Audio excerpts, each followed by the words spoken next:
and gentlemen, I'm the one and only DJ Storms.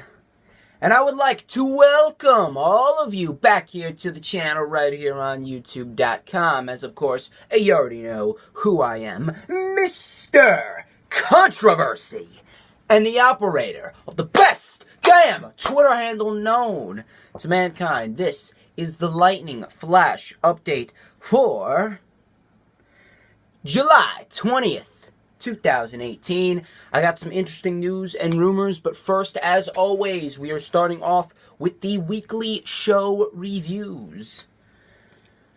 Monday Night Raw. There was actually some decent wrestling on the show. Problem is that, like I always say, the booking always makes or breaks the show. And in this case, the booking broke the show in half. Took a mallet and crushed it up into little tiny bite-sized pieces. And I'm going to explain why. Show started off with Kurt Angle issuing his ultimatum. Heyman came out, and it is always good to see Heyman. And, I actually tweeted out something. I added Paul Heyman at Heyman Hustle. I tweeted Paul Heyman, or at Heyman Hustle, is the epitome of entertainment. He actually replied to my tweet, and he responded, "I find your assessment to be spot on, kind sir. Thank you." And so I thanked Heyman, obviously. And, now that I look back on it, and as of right now, that tweet that Paul Heyman responded to has over 115 retweets and likes. So I got the Heyman Hustle rub. Shout out to you, Paul. But anyway, they issued the ultimatum. Lesnar will defend the title at SummerSlam or else he's stripped of it. Lashley came out, then McIntyre came out, then Rollins came out, then Elias came out, then Finn came out, then Roman came out. And Kurt Angle basically made 3 triple threat matches between McIntyre, Finn, and Roman, and then Elias, Rollins, and Lashley. But why is Roman even out there to begin with? Roman Reigns is the most undeserving man to be considered for a Universal Championship opportunity. At least all the other superstars have convenient alibis why they should be challenging Brock Lesnar. Rollins has been on a hot streak since WrestleMania and winning the Intercontinental title. Elias has been captivating audiences around the country and around the world, and he's been making a strong case of why he should be challenging for the Universal title. McIntyre has been on a tear with Dolph Ziggler as of lately. Finn Balor never got his rematch. And on top of that, he got a win over Baron Corbin at Extreme Rules. Bobby Lashley hasn't lost a match since he's gotten back. And on top of that, he beat Roman Reigns at Extreme Rules. What does Roman have? He lost the Intercontinental title to The Miz at the beginning of the year, lost the Royal Rumble, lost at WrestleMania, lost at the Greatest Royal Rumble. I mean, I really don't care what anyone says. Lesnar hit the ground first. I was about to say hit the feet first. Hit the ground first. Roman's right foot was dangled up in the apron, and Lesnar rolled off the cage. So Lesnar won, and then he lost the Money in the Bank qualifying match, and then he lost to Bobby Lashley. What case does Roman have that he should be considered for a Universal Championship opportunity? And then he beat Finn Balor and Drew McIntyre. The triple threat match was great, but the fact that he beat Finn and McIntyre, who are way more deserving than Roman, only proves Jinder Mahal's statement a few weeks ago during their build towards Money in the Bank to be correct. Roman Reigns has gotten nothing but opportunity after opportunity, yet he claims that there's a conspiracy against him. Jinder Mahal was right. Doesn't matter how scripted it was, Jinder Mahal was 100% true in everything that he said about Roman. Triple threat match was great. Wrong man won. Should have been McIntyre. Because if we would have gotten McIntyre versus Rollins next week, that would have been a much better match, much more unpredictable. And the fans would probably be more accepting of it. Ziggler then addressed the crowd. Bobby Roode then interrupted. Why is Bobby Roode still a babyface? Wasn't there a report a while ago that they were going to turn him heel? I'm just wondering about that. He challenged Dolph to a match. The match was made. Ziggler defeated Roode. It was a decent match, but how are you going to have Bobby Roode go out there and lose? And Ziggler now has no challenger. Who's Ziggler going to go fight at SummerSlam? Is he going to go fight McIntyre? Are they going to split them up? Bobby Roode then had a run-in with Mojo Rawley in the back. Mojo Rawley then went out and defeated Tyler Breeze. And look, I see a lot of potential in Mojo Rawley, but they're really not presenting him in a meaningful way. So I'm really not that invested in Mojo Rawley right now. He hasn't really shown too much. The best that Mojo Rawley has looked in his singles career was when he faced, ironically, Seth Rollins.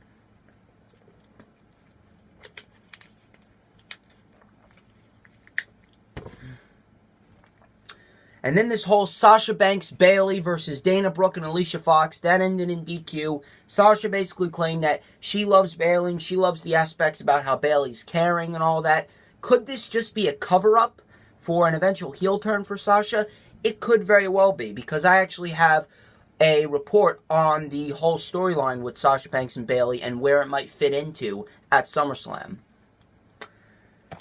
B-Team defeated the Ascension, and then the rematch between the B-Team and the Leaders of Worlds was announced for next week. So we got that announced for next week. We're going to see how that plays out. I expect the Revival to get involved, because the Revival has been keeping an eye on the Tag Team Champions and the B-Team, or they are the Tag Team Champions now, but they've been keeping an eye on the B-Team and the Leaders of Worlds for the past couple weeks. Alexa Bliss and Mickie James addressed the crowd. And Alexa Bliss, the same old repetitive garbage. It's been done to death. It really has been done to death. I've really lost all interest in Alexa Bliss. Her promos have become cringy and very repetitive. And she's just not good anymore. She's of no value anymore. Ronda Rousey then actually came back Shield style. She came from the crowd and she just started assaulting everyone. She started assaulting security guards, started assaulting Alexa Bliss and Mickie James. Kurt Angle comes out and he announced that Ronda is going to serve one more week of suspension, and if she abides by those rules, then she will face Alexa Bliss for the Raw Women's Championship at SummerSlam. Authors of Pain then defeated Titus Worldwide. They're looking dominant. Sarah Logan then defeated...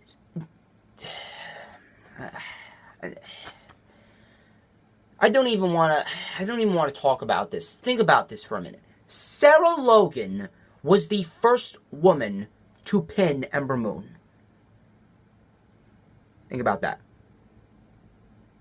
You're going to have Ember Moon lose her first match to a member of the Riot Squad who has shown minimal to no growth in the ring whatsoever. You're going to have Sarah Logan, of all people, defeat Ember Moon, who had the best women's match of 2017 last year, who had one of the best women's feuds with Asuka last year, who had a great feud with Shayna Baszler to start the year, and a woman who could have easily been Raw Women's Champion within 2 months of being on the main roster. Ember Moon could have easily won Money in the Bank, easily have cashed in, easily have faced Sasha for the title at SummerSlam, easily could have dropped the title to Ronda Rousey, and Ember Moon would have been established as a major star. But instead, you're going to have her lose to Sarah Logan in a completely lackluster win for Sarah Logan because of Liv Morgan's distraction. You're going to have Ember Moon, the best women's performer, right next to Sasha Banks and Bayley. You're going to have her lose to Sarah Logan. But yet Ronda Rousey's getting a Raw Women's Championship match. I have nothing against Ronda Rousey. Matter of fact, I want to see her in that position. But what has she done around Monday Night Raw to even deserve an opportunity? 2 great matches does not make a worthy challenger. It doesn't matter what her background is. It doesn't matter what she's done so far. It doesn't matter how good the 2 matches were. It doesn't matter how intense she is. It doesn't matter how big of a pop she gets. Ember Moon has been undefeated up until that point, and you're not going to give Ember Moon a shot at the Raw Women's Championship. Ronda Rousey can wait. Now, though people are going to want to see Ronda Rousey take the title off of Alexa Bliss at SummerSlam, Ronda could have easily waited. There was no good reason for Ronda to be in the title picture this early. That's nothing against Ronda Rousey. That's just poor treatment of a talent in Ember Moon. And then we got the main event. Lashley defeated Seth Rollins and Elias. It was actually a decent triple threat match, but why are you going to have Lashley win over Seth Rollins? Two men, Lashley and Roman, who are charisma vacuums to the max. They have shown no charisma whatsoever. Two men who little to no one genuinely is invested in. And might I also mention that one of my friends and one of my loyal followers from Manchester, Nathan Best, shout out to him, go follow him on Twitter at Day of Rusev. He even DM'd me and he goes, dude, what was the point of their match at Extreme Rules? Why are you going to have Bobby Lashley win and then automatically we're going to have the match again a week later on Monday Night Raw, and what, Roman's going to win? Roman's going to win and he's going to go and face Lesnar. If Roman wins and he goes and faces Lesnar, if Strowman does not cash in on Roman after he beats Lesnar, I'm telling you, we could be on the verge of seeing garbage thrown in the ring, NWO style, back at Batch of the Beach in 1996, I believe it was, when Hulk Hogan leg dropped Macho Man Randy Savage and he betrayed WCW. We are headed towards a Bash at the Beach 1996 scenario if Roman Reigns wins the title. Terrible booking for Monday Night Raw after Extreme Rules. Terrible. Great matches, but terrible booking. SmackDown Live. SmackDown Live. This was a damn good show, and I always say this. Great wrestling makes for a great wrestling show, and that's what we got. This show is very wrestling heavy. We got a lot of great matches on the show. So, first started off with Jeff Hardy being as simple as can be. He kicked off the show, called Nakamura a jackass, and said he will get back his U.S. title and make Nakamura fade away and classify himself as obsolete. And Nakamura was in the back being interviewed by Renee Young, and this is actually becoming one of my favorite moments of SmackDown Live. Nakamura's clutching the title, and he goes, Jeff Hardy is a sad clown. And then he starts fake crying. He goes, oh, God, he lost the title. So sad. And then he goes, but now it's my title. And that's a reason to smile. But the best part about the promo was when Nakamura said, I will beat Jeff Hardy. And that's a reason to smile. And in the end, he said, God bless America. And just walked away. Nakamura's heel turn was probably the best thing that has ever happened to him in WWE. The cockiness and the charisma that just oozes off of Nakamura as a heel is to a point where I could watch him just, do his mannerisms and speak in a cocky, conceited way for the entire show. That's how good Nakamura is as a heel. We had a very good match between AJ Styles and Andrade Cien Almas. Almas got to showcase what he can do. Almas doing that double foot stomp. We got the Almas annihilation. Styles won with the calf crusher working on the leg of Almas. Now, I'm not too uptight about Almas losing right now because it's to a guy like AJ Styles. And AJ Styles has been doing a phenomenal job, no pun intended, as WWE Champion. I think he's at 255 days as WWE Champion, and he's been doing a damn good job at it. And anyone who doesn't like Styles as WWE Champion right now, you gotta check yourself, because Vince McMahon saw something in AJ Styles, and AJ Styles is being treated very, very well. Had a good match with Almas. Now, since it's AJ Styles, I do not mind Almas losing. Now, what I can see happening, since Joe got a victory over Ty Dillinger later on in the show, I can see a triple threat match happening, because Zelina Vega isn't going to allow this to go quietly. So I can see a triple threat match happening at SummerSlam between Almas, Joe, and Styles. And I think that Styles is going to end up getting the win, and Samoa Joe is going to end up winning the title, possibly at Hell in a Cell. And then Almas, he can move on to the United States Championship, possibly against Nakamura in October. Because Nakamura, he needs to have a good, lengthy reign with the title. Aiden English wanted forgiveness from Rusev. He was talking to Lana.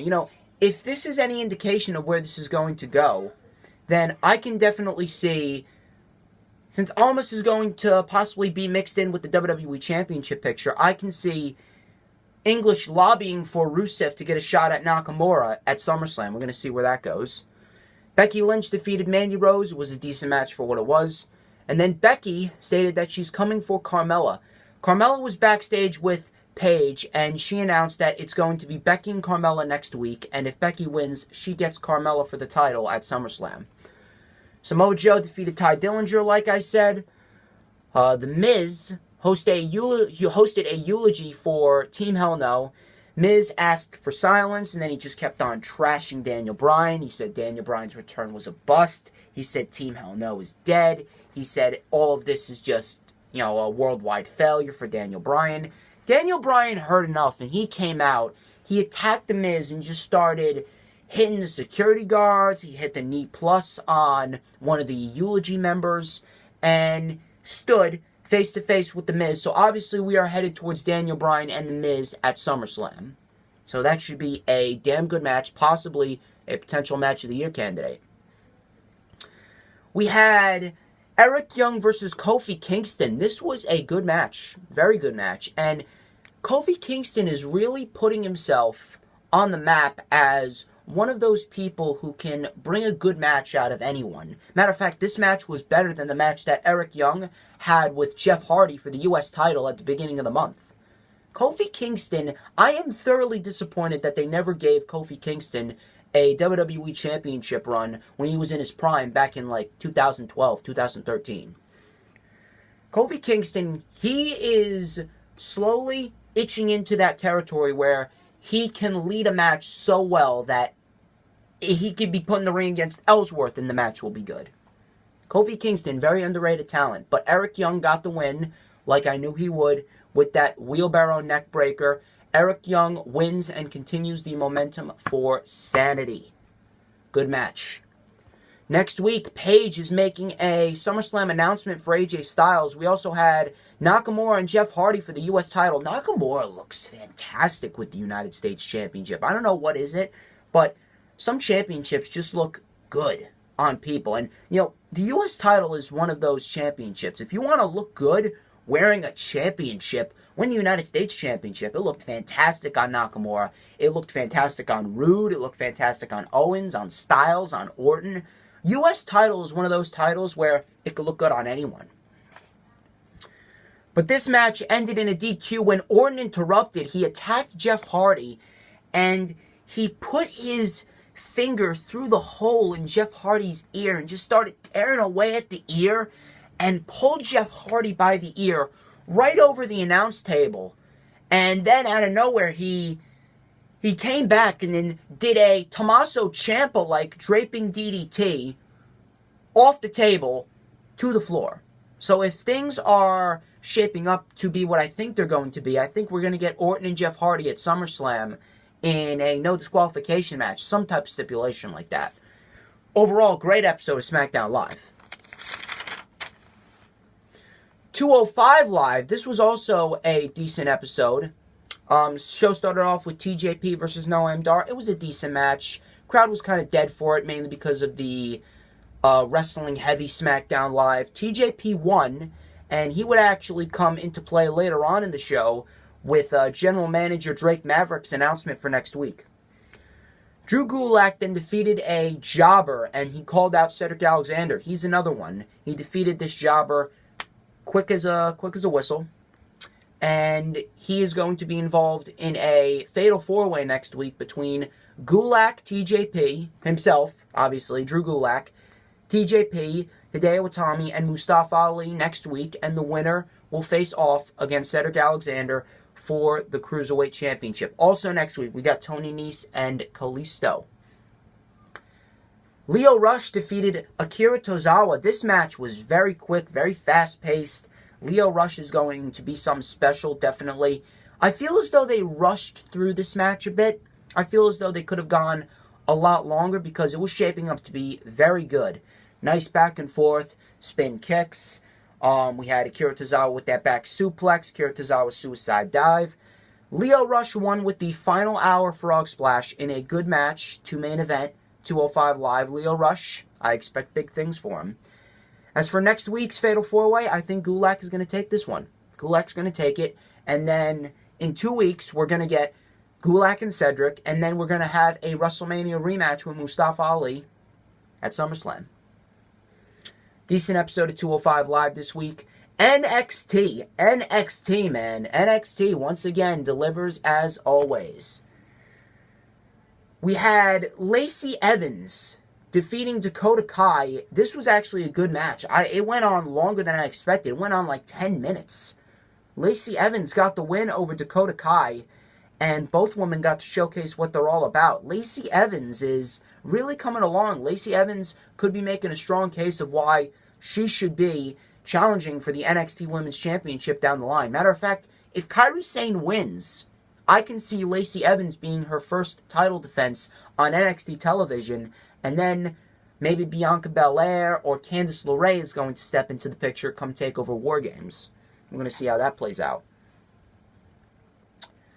Ricochet was in the back being interviewed by Kathy Kelly, and he stated that he wants the North American Championship. He called out Adam Cole for being a slimy, undisputed moron, saying that he never defends the title, and he said that at NXT TakeOver Brooklyn, you're going to be looking at a new North American champion. And then he did the signature Undisputed Era. Boom. So Ricochet versus Adam Cole, another potential 5-star classic on the way. EC3 and Kona Reeves crossed paths in the back. This was actually pretty interesting. I didn't think they were really going to put Kona Reeves in a big program right now, and if they were, I thought they were going to put him in a program with Cassius Ohno, but Cassius Ohno could be heading towards a potential heel turn since he defeated a jobber within seconds. So Cassius Ohno as a heel, I wouldn't mind seeing that. Next week, we got Ciampa versus Black for the NXT Championship. And I unfortunately saw the spoilers. I saw what happened. But we're actually going to see how everything played out next week. But I'm not going to spoil it for anyone who does not want me to spoil it. And, of course, you watch my channel. If you watch my channel and you don't want me to spoil it, trust me, I'm keeping my mouth shut. The Undisputed Era basically mocking the competition. And Kyle O'Reilly, again, I don't know what is it about Kyle O'Reilly, but he's always mispronouncing the names on purpose. I think he called Trent B7, and then he called Tyler Bate. He called him Skylar Bates. Trent B7 and Skylar Bates. Put that on a t-shirt and sell it. Kyle O'Reilly is quickly becoming the funniest douchebag in NXT right now. Because he just comes off as just so cocky and conceited, but yet so hilarious at the same time.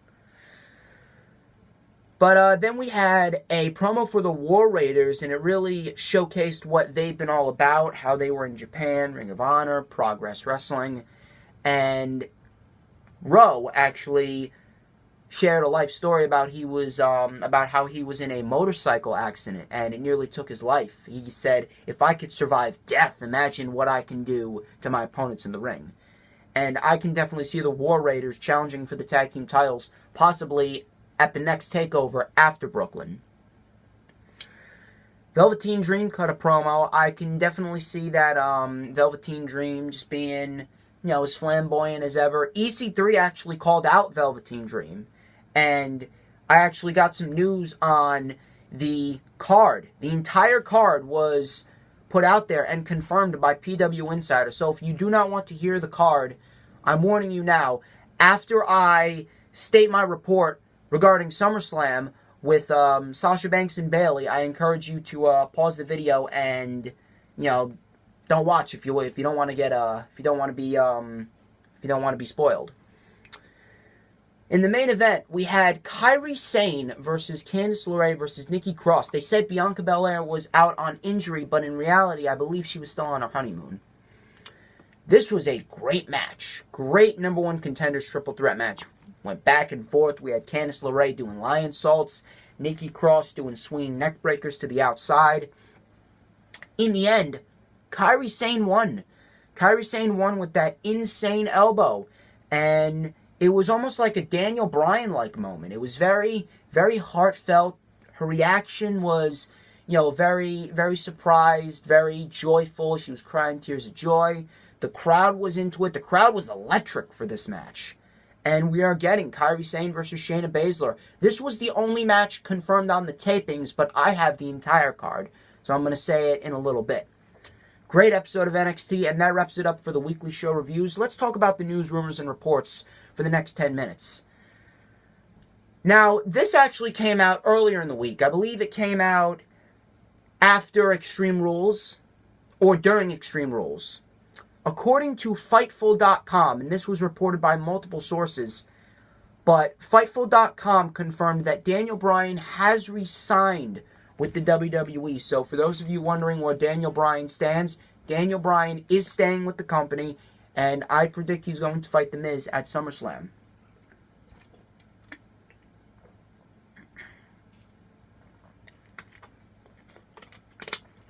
My next report actually comes from WWE themselves. This report actually comes from WWE themselves. WWE has confirmed the signings of Keith Lee, bask in his glory, and Deonna Purrazzo. Deonna Purrazzo, let me tell you something. I remember seeing Deonna Purrazzo at a Game Changer Wrestling event in Hasbrook Heights, New Jersey, and she actually won. She won her Fatal 4-Way match in that venue during the GCW show, and I remember being very impressed with how she was in the ring, and I can only wish the best for Deonna Purrazzo. Good luck. My next report comes from Cage Side Seats. According to Cage Side Seats, WWE is expected to announce Sasha Banks vs Bayley as one of the first SummerSlam bouts. Now, if this is the case, then what Sasha Banks is currently doing with this whole I love you storyline, and, I'm envious of you, of how nice you are, and how caring you are for your fans, it's probably just, she's probably just playing up to the fact that Bayley is a little gullible. And I think that when the time's right, Sasha Banks is going to legitimately turn on Bayley, and we are going to get this match in Brooklyn. And interestingly enough, it will be 3 years since their epic encounter at NXT TakeOver Brooklyn IV back in 2015. I don't normally say this, but that match should have been 5 stars. If you're watching, Meltzer, that match should have been 5 stars. Same with Undertaker and Shawn Michaels. Just wanted to point that out there. Now, here comes the NXT TakeOver Brooklyn IV card spoilers. Now, I'm going to TakeOver Brooklyn IV, so I am more excited than ever for this card, but if you do not want to hear, then pause the video right now. PW Insider has confirmed the lineup for NXT TakeOver Brooklyn IV, and the event will see, and I quote, Tommaso Ciampa versus Aleister Black versus Johnny Gargano in a triple threat match for the NXT Championship. So we're not getting Johnny versus Black in a one-on-one situation, but we are going to get it in a triple threat match. So that could be a potential match of the year candidate, a potential 5-star classic. This could very well be Johnny Gargano's crowning moment. Will it? I don't think so. I think they should hold off that until NXT TakeOver War Games, because if Tommaso Ciampa's NXT champion, I don't want him to be a transitional champion. McIntyre was a transitional champion. When he won the title off of Rude, he only held it for 91 days and then he dropped it to Almas. I don't want that to happen to Ciampa. I want Ciampa to have a good reign with the title and then drop it to Gargano when the time is right. The time's right now, but I don't really think it's going to be Gargano's big moment. If it is, I'm going to mark out because I want Gargano to win the NXT title. But we got that as the main event. Confirmed on NXT television, we have Shayna Baszler and Kairi Sane for the NXT Women's title. I think that's going to be Kairi Sane's big achievement. We got EC3 versus the Velveteen Dream. This could be a very good match. This could be one of the most underrated matches of the year. We got Ricochet versus Adam Cole for the North American Championship, another potential 5-star classic. Ricochet and Adam Cole. We know that they are fantastic in the ring, and Adam Cole, he's had one of the best matches in NXT history with Aleister Black back at TakeOver Philadelphia. He's the first ever North American champion. He had that 5-star classic ladder match at TakeOver New Orleans. So, TakeOver card is looking pretty stacked. And then in the tag team title scene, we got Mustache Mountain and the Undisputed Era in a rematch for the NXT tag team titles. So, NXT TakeOver Brooklyn IV. I think it's looking better than last year. It's looking very good. It could possibly be one of the best takeovers of the year. Will it be better than TakeOver New Orleans? We're going to have to wait and find out. But I am excited as ever. I am more excited than ever for NXT TakeOver Brooklyn IV.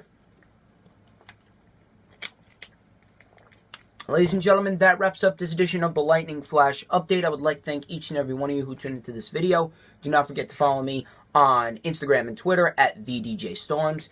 Do not forget to go on Facebook and follow Wrestling Express, the group, not the fan page. You can go follow Wrestling Express on Twitter as well at WExpressNation. That's where Tommy McGrogan and all of his dudes are doing all sorts of good wrestling material. A brand where everyone can join in and talk about wrestling. Shout out to him. Do not forget to check out the Lightning Flash update last week if you missed it. And do not forget to check out the Rewind for Extreme Rules, the very first ever Rewind for Extreme Rules, which I posted on Monday. I had a special double upload that day with my 1-year anniversary video and then the Rewind. And ladies and gentlemen, I'm DJ Storms. This has been the Lightning Flash update. And you have a great weekend. And always remember who the top of the line in wrestling analytics is.